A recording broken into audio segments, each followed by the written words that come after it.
তেলিয়ামুড়া মহকুমা প্রশাসন এবং চাইল্ড লাইনের প্রচেষ্টায় ভেস্তে গেল এক নাবালিকার বিয়ে। ঘটনা তেলিয়ামুড়া থানাধীন মোহরছড়া এলাকায়। তেলিয়ামুড়ার ডিসিএম এর নেতৃত্বে প্রশাসনের এক প্রতিনিধি দল পুলিশ নিয়ে সেই বাড়িতে হানা দিয়ে বিয়ে বন্ধ করে দেয়। যদিও বাড়িতে নাবালিকা ও তার মা বাবা কেউ ছিল না, ফলে নাবালিকার বয়স কত তা জানতে পারেননি প্রশাসনের আধিকারিকেরা।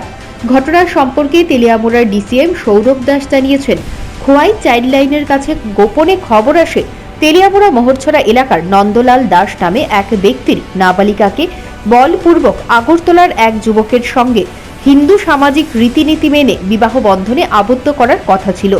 যদিও বিয়ে দেবার বিষয়টি সম্পূর্ণটাই ছিল বেআইনি। এই অভিযোগ পেয়ে খোয়াই চাইল্ড লাইনের প্রচেষ্টায় তেলিয়ামুড়া মহকুমা প্রশাসন এবং তেলিয়ামুড়া থানার পুলিশ সম্মিলিতভাবে অভিযান চালায়। পুলিশ, মহকুমা প্রশাসন এবং চাইল্ড লাইনের উপস্থিতির টের পেয়ে নাবালিকার পরিবারের লোকজন গা ঢাকা দেয়। সেই সঙ্গে নাবালিকার এলাকার লোকজন সহ পরিবারের লোকজন পুলিশ, মহকুমা প্রশাসন এবং চাইল্ড লাইনকে কোনো প্রকারের সহায়তা করেনি বলেও অভিযোগ। যদিও আপাতত মহকুমা প্রশাসনের পক্ষ থেকে ডিসিএম সৌরভ দাস ডেকোরেটরের জিনিসপত্র সহ বিবাহ আনুষঙ্গিক কিছু জিনিসপত্র বাজেয়াপ্ত করে।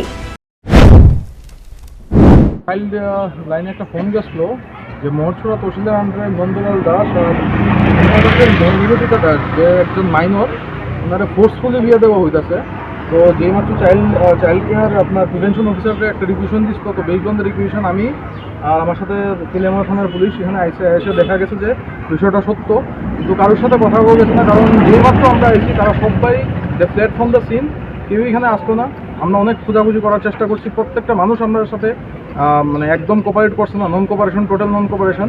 আর টোটাল এখানে প্রচুর মানুষ আছে যারা বেসিক্যালি রোজ ওয়ার এভরিথিং এই টাইমটা যেটা হয় এইভাবে আইনটা বন্ধ করা যায় এটা লিখা সাহায্য করতে আসতো। তো আমি বাধ্য হয়েছি এখন এটাতে just in order to prevent the marriage. আমার কিছু করার নাই, আমি জাস্ট এখন ওই ডেকোরেটরের 2টা জিনিস আর এই মেয়ের বাড়িতে ঠিক আছে একটা জিনিস জাস্ট আমি কাস্টোডিতে নিতেছি। পরবর্তী সময় এটা এক্সপার্ট প্রসিডিউর রিলিজ করা হবে। স্যার, যে মেয়েটার বিয়ে হওয়ার কথা ছিল বয়স কত? বয়স আনুমানিক 16 to 15 হবে, কারণ মেয়েটা ক্লাস 9-এ পড়ে। এখন ক্লাস 9-এ পড়ে তো জানা গেছে। এখন মেয়েটা তো দেখা গেছে না, বার্থ সার্টিফিকেট বা কোনো অ্যাডমিট কার্ড আমরা দেখাইছে না, কারণ কোনো গার্ডিয়ানই আসতো না, সব এখান থেকে ভাগ্যা গেছে। তো আমরা এটারে অ্যাসার্টিন করা পসিবলই হচ্ছে না, হয়তো বা 14, 15, 16 এমনই পুলিশ ডেফিনেটলি আসবে। চাইল্ড লাইনের থেকেও আসবে, রাত্রেবেলা পুলিশ হয়ে যাবে। নাবালিকা বিবাহের মতো কিছু প্রথা বর্তমান যুগেও রয়ে গেছে, সেগুলো থেকে বের হয়ে আসতে পারছে না মানুষজন, তা আর বলার অপেক্ষা রাখে না। তবে এক্ষেত্রে বুদ্ধিজীবী মহল মনে করছে বিভিন্ন সচেতনতামূলক কর্মসূচির পাশাপাশি একাধিক উদ্যোগ গ্রহণ করতে হবে প্রশাসনকে। নাবালিকার বিয়ে হলে পরবর্তী সময়ে কি কি সমস্যার সম্মুখীন হতে হয় তা অনেকেই জানেন না। এই বিষয়ে মহকুমা প্রশাসনের উদ্যোগে আরও বেশি সচেতনতামূলক কর্মসূচি গ্রহণ করা প্রয়োজন। Bureau report, news prime Tripura.